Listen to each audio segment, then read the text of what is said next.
নেককার সন্তান যদি আমি আর আপনি দুনিয়াতে নেককার সব সন্তান রেখে যেতে পারি, তাহলে আপনার আমার কবরের সওয়াব যাবে, সদকায়ে জারিয়া তো যাবে। এর সওয়াব কিভাবে যাবে? দুনিয়ার মুসলমান একটি ঘটনা শোনায় দেয়। হযরত জাকারিয়া আলাইহিস সালাতু ওয়াস সালামের কাছে এক ব্যক্তি আসিয়া একটি ঘটনা বর্ণনা করেন। হযরত জাকারিয়া আলাইহিস সালাতু ওয়াস সালামের কাছে এক ব্যক্তি আসিয়া বলেন, হুজুর, আমি অমুক গ্রাম দিয়া যখন যাই, অমুক গ্রামে যাওয়ার পথে একটি কবরস্থান পড়ে। যখন কবরস্থান পড়ে, কবরস্থানে দাঁড়ায় আমি সালাম দিলাম। সালাম দিয়া কবর জিয়ারত করে আমি বাড়িতে চলে গেলাম। যখন আমি বাড়িতে গেলাম, রাত্রিবেলা ঘুমায় গেলাম। যখন ঘুমিয়ে করে আমি স্বপ্ন দেখলাম যে এক ব্যক্তির, আমি স্বপ্ন দেখলাম যে আল্লাহ রাব্বুল আলামিন, আমি ওই কবরস্থানে দাঁড়ায়া ইসারে সওয়াব করার কারণে আল্লাহ রাব্বুল আলামিন ওই কবরস্থানে দুইজন ফেরেশতা পাঠাইছেন। মাথার ভিতরে সওয়াবের বোঝা নিয়া দুইজন ফেরেশতা কবরস্থানে নামছেন। আমার পর দেখতেছি যে দুইজন কবরস্থানে যে ছিল, যারা সকলেই সওয়াব নেওয়ার জন্য বিড়াবিড়ি করতেছে। সকলেই বলতেছে, আমাকে সওয়াব দাও, আমাকে সওয়াব দাও, আমি বড় মুসিবতে আছি, আমাকে দাও, আমাকে দাও। এইভাবে সকলে পারাপারি করতেছে, বিড়াবিড়ি করতেছে। দ্বিতীয় দিন আমি যখন আবার ওই দিক দিয়ে যাই, আবারও আমি সেম ওই কবরস্থানে দাঁড়াইয়া আমি কবর জিয়ারত করে বাড়িতে চলে গেলাম। দ্বিতীয় দিন একই স্বপ্ন দেখলাম। সমস্ত মানুষ দেখি বিড়াবিড়ি করে, কিন্তু কোণার ভিতরে দেখি এক মহিলা সওয়াব দিতে আসে না। কেন সওয়াব দিতে আসে না তাও জানি না। তিনি সকলেই সওয়াব দিতে আসে, কিন্তু ওই মহিলা সওয়াব নেওয়ার জন্য আসে না। তৃতীয় দিন যখন আমি আবার ওই পথ দিয়ে যাই, আমি দাঁড়াই আবার কবরস্থানে দাঁড়াইয়া ইসারে সওয়াব করলাম, কবর জিয়ারত করলাম। কবর জিয়ারত করে যখন আমি বাড়িতে চলে গেলাম, বাড়িতে যাওয়ার পর রাত্রিবেলা ঘুমায় গেলাম। ঘুমের ভিতরে স্বপ্ন দেখতেছি আবার দুইজন ফেরেশতা ওই কবরস্থানে নামছেন।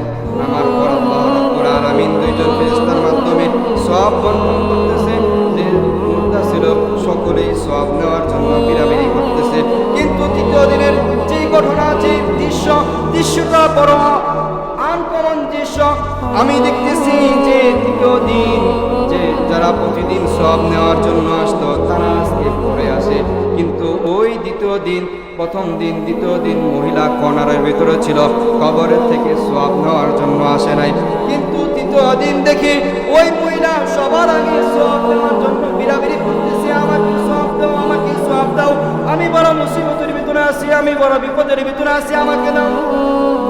যখন এই কথা বলতেছি, আমার ঘুম ভেঙে গেছে। ভেঙে যাওয়ার পর আমি যখন আবার একটু করে শয়ন করলাম, আবার আমি ওই স্বপ্ন দেখলাম। আমি ওই মহিলাকে জিজ্ঞাসা করলাম যে তুমি প্রতিদিন, আমি যখন যাই রাস্তা নিয়ে কবর জিয়ারত করে গেলাম, প্রথম দিন আল্লাহ রাব্বুল আলামিন সওয়াব নিয়ে ফেরেশতা পাঠাইছেন। ফেরেশতা পাঠানোর পর সকলেই সওয়াব নিছে, তুমি নাও নাই, কর্নারের ভেতরে ছিলা।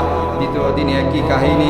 তৃতীয় দিন আজকে তুমি কেন সওয়াব নেওয়ার জন্য এইভাবে পারাবারি করতেছো, বিড়াবিড়ি করতেছো? মহিলা ডাক দিয়া বলে যে হুজুর, আমি আর কে বলবো, দুনিয়াতে তো আমি একটি ইসানের সওয়াব দেখে আসছিলাম।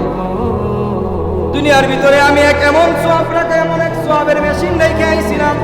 আমার ছেলে রেখে আইছিলাম, আমার ছেলেকে কোরআনের শিক্ষায় শিক্ষিত করছিলাম। আমার ছেলে আজকে দুনিয়া থেকে বিদায় হয়ে গেছে। বিদায় হওয়ার কারণে আজকে তারই তো বড় সওয়াবের প্রয়োজন। আমাকে কোথা থেকে সওয়াব পাঠাইবে? আমার ছেলে প্রতিদিন কোরআন তেলাওয়াত করিয়া আমার কবরে ইসারে সওয়াব পাঠাইত। ওই লোক ডাক দিয়া বলেন যে আপনার বাড়ি কোথায়, আপনার বাড়ি কোথায়? বলতেছে অমুক জায়গায়, অমুক গ্রামে আমার বাড়ি। পরের দিন সকালবেলা ওই ব্যক্তি জাকারিয়া আলাইহিস সালাতু ওয়াস সালামের কাছে ঘটনা বর্ণনা করে যে হুজুর, আমি পরের দিন ওই গ্রামের ভিতরে চলে গেলাম। গ্রামের ভিতরে যায় জিজ্ঞাসা করলাম আব্দুল্লাহর বাড়ি কোনটা, আব্দুল্লাহর বাড়ি কোনটা?